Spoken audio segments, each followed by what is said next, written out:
Hey, was ist los jeder? Ich heiße Kimmerman und herzlich willkommen auf meinem Kanal Kimmerman Gunpla Studio. And today I have here a model kit from Moderoid, which came from the RPG game, I think, the Iron Saga, and this is your dear Stalker RXR.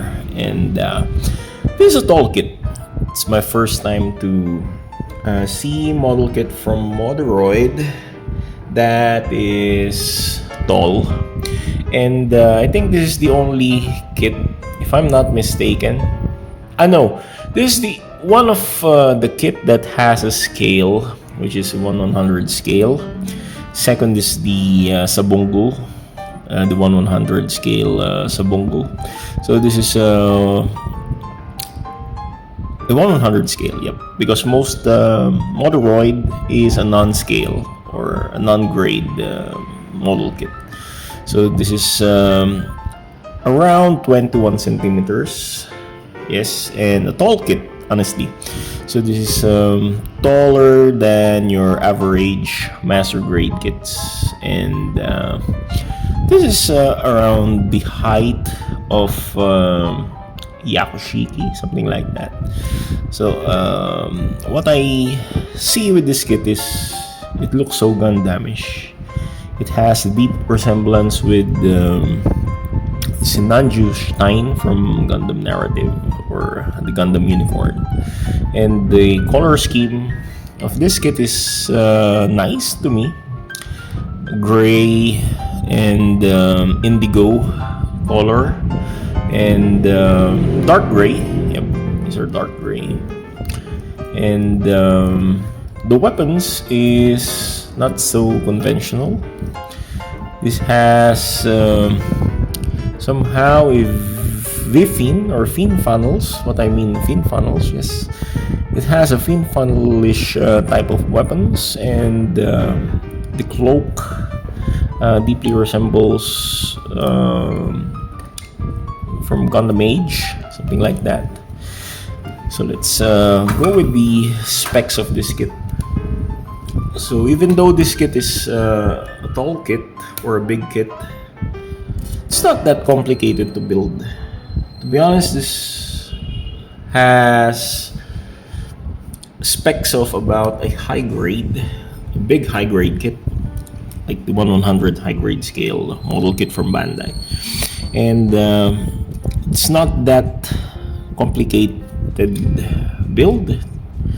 So I build this kit about 3 hours, so this is not that hard to build even if you're a beginner.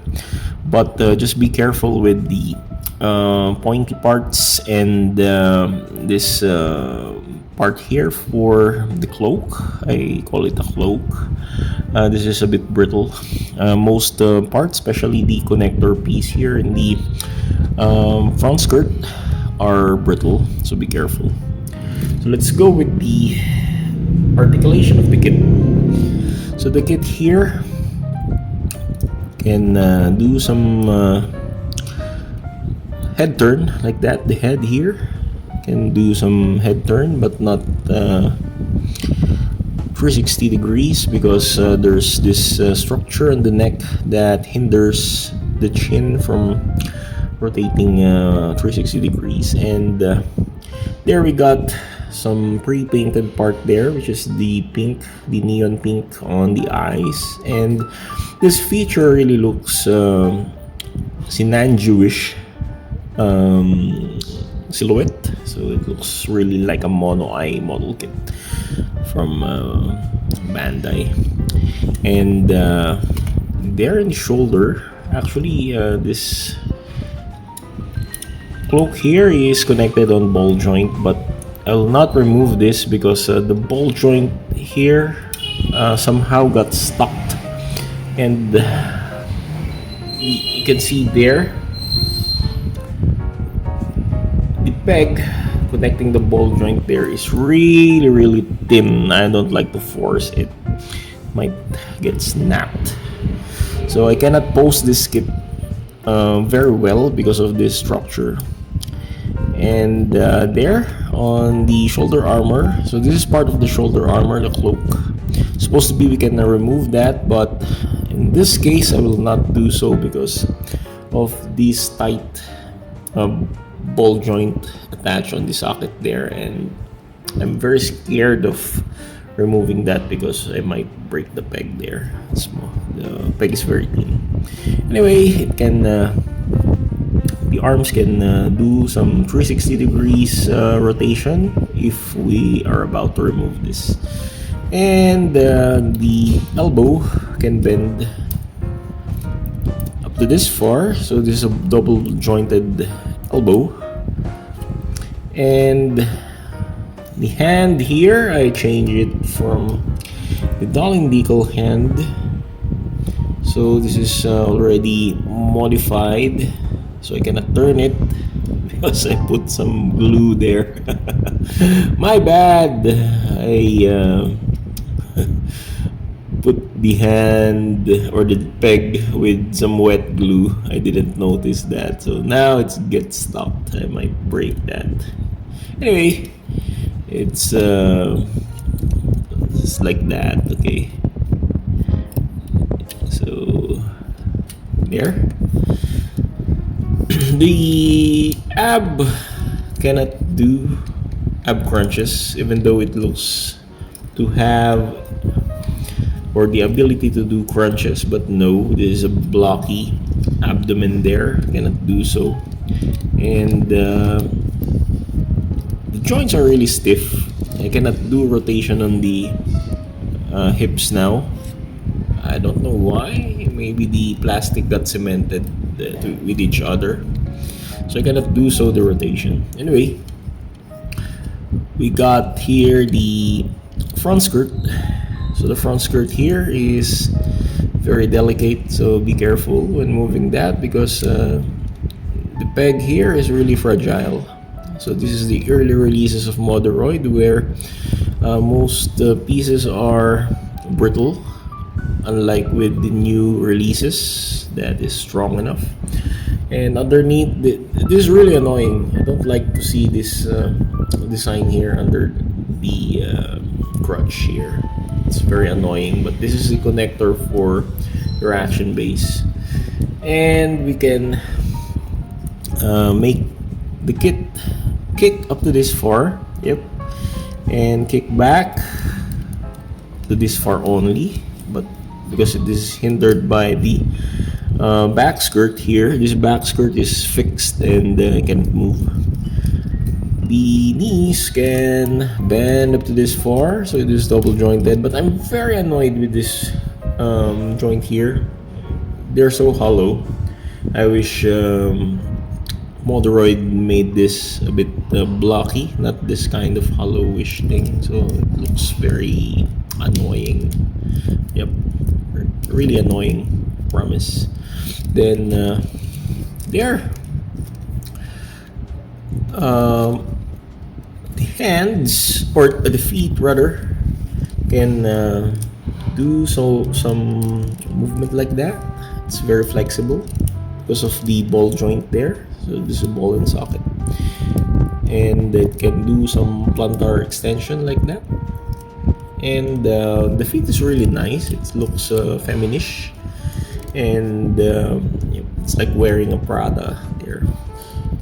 Nakatakong siya. So the legs, judging the appearance of this kit, this is a feministic kind of mecha.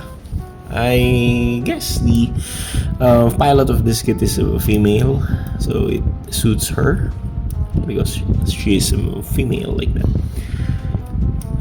For these funnels here, this can be removed, but I don't want to do so because this is very tedious and very hard to remove. To be honest, the joints are really stiff, and the plastic of this kit tends to cement with each other.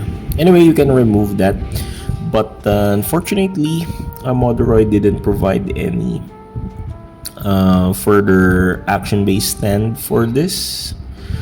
Although it has a basic action-based stand, but for the funnels, there's no point of removing that because you cannot display it floating, unlike with the Gundam or the new Gundam where you can have the funnels floating and attached to the action base. So this is not applicable, and I'm very frustrated because we cannot do that. Anyway, supposed to be these 6 funnels here can be removed, and it will act as your dragoons. Also, this part here can act like dragoons, and I don't know with this one, but this one I think there's a hole there. You can peg something here.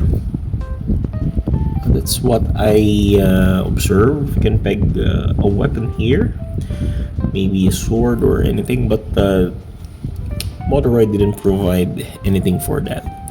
The side skirt, by the way, is attached on the thigh, so there's no connector point for the side skirt except for the thigh, so it can move like that.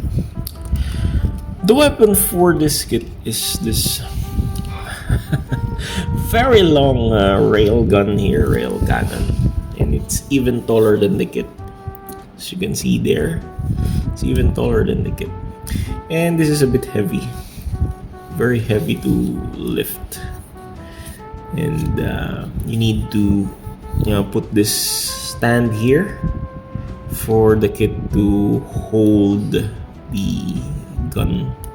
So this will act as a pod like that, and I don't want to make this kit hold because to be honest, it's very tedious to do so. Even though I put some peg there to be attached on the decal hand, eventually this kit will always flop, or this gun will always flop, and the kit will flop along with this gun, so they keep on falling apart there, and I'm very scared on losing those